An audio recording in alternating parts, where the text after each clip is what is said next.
Good evening. This is another Genius Thought. So come on, let's be honest.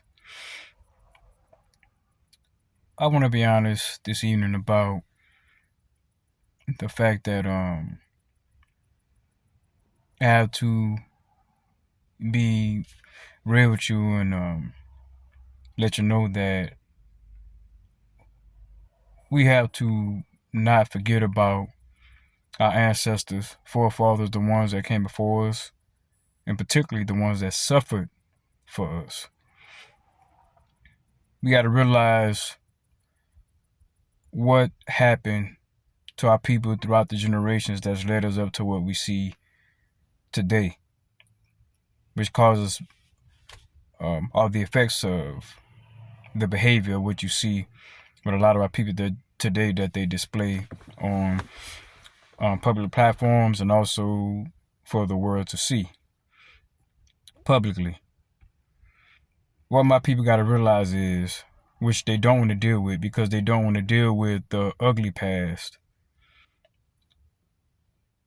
and they don't want to teach their children about this. They just want to, shall I say, not look at that or not tell their children about it and just make them think everything is good and all you got to do is just try to get in these other people's good graces and you'll make it succeed and do all right in life, but just ignore the real issues that we have to deal with on a daily basis.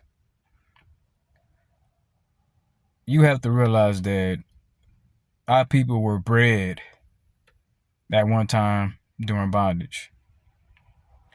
During bondage years, we were bred like livestock, animals.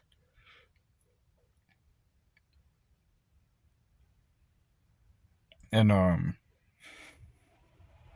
you have to let that sink in and understand how that plays on your psyche, how many directions that can go in.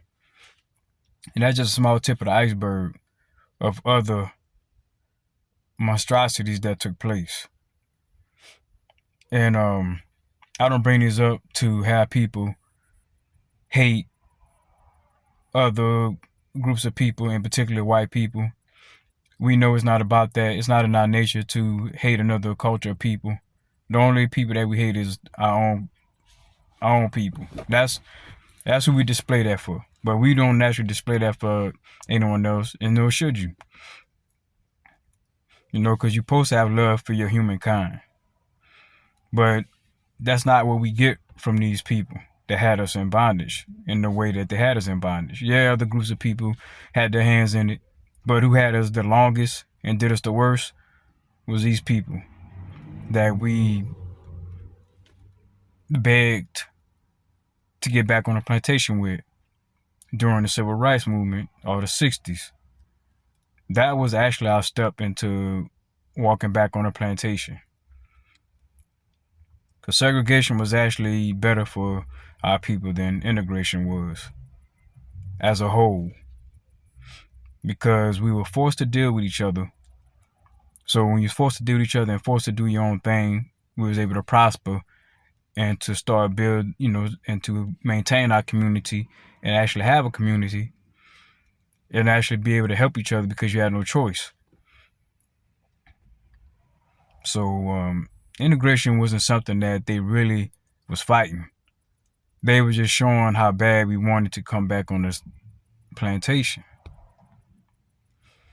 But to get back to what I wanted to start this video about was the breeding farms, the breeding that took place, and how that plays on our psyches today that we try to ignore. You gotta remember the lynchings because our ancestors sacrificed and died. They paid the ultimate price for us not only to be here, but also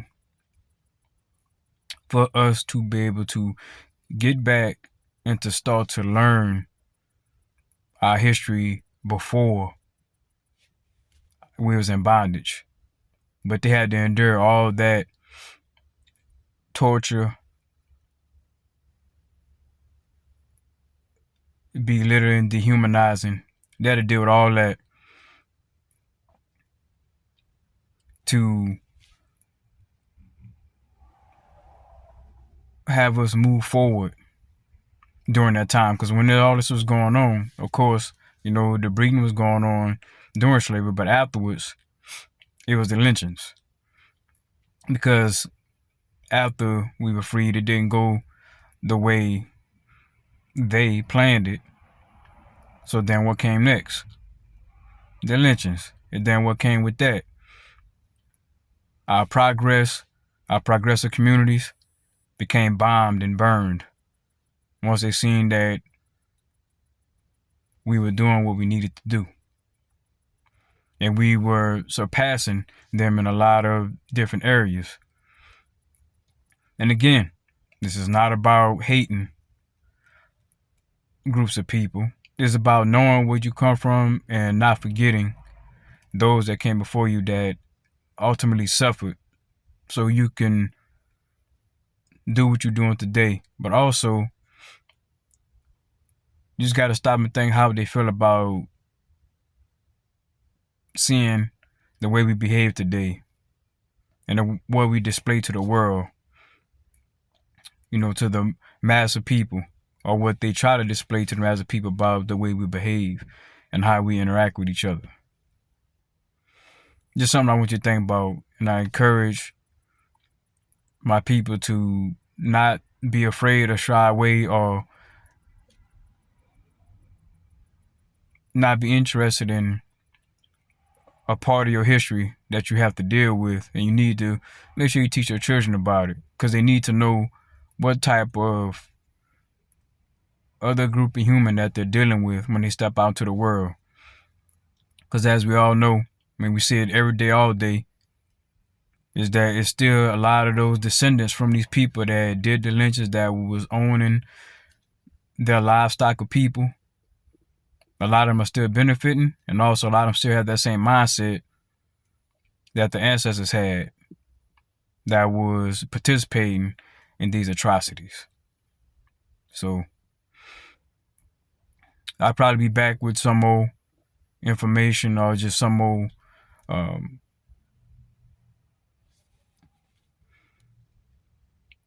criticism, or just some more of my thoughts and opinions about this, because it needs to be talked about. Because right now, I notice on social media, everything, subjects will start one way, but then it always wound up coming back and revolving back towards us beefing with each other. It might start off with somebody else or another group saying something, but then it'll come back, and before you know it, we beefing with each other. You always got these debates and arguments coming up that really don't matter, that causes people to start beefing with each other, you know, about stuff that really isn't that serious, like whether the earth is round or if it's flat, who created hip-hop, who started hip-hop. Like, all what matters at the end of the day is that you know the truth. So when you do your own research and you know the truth, you shouldn't have to worry about trying to convince somebody that don't want to accept the truth of what the truth is. You know what it is, and you stick to that, and you raise, if you have kids or younger people around you that's influential, you just let them know the truth, and also let them know to read and research for themselves, so they don't get misled by another group of people that want to keep them under their thumb and keep them worshiping them like they're gods, like they want to program us to worship them like they're gods. Or look outside yourself and look for someone else's validation of who you are and what you are, when you got to look within and know for yourself. And that's going to take reading, research, and self-realization.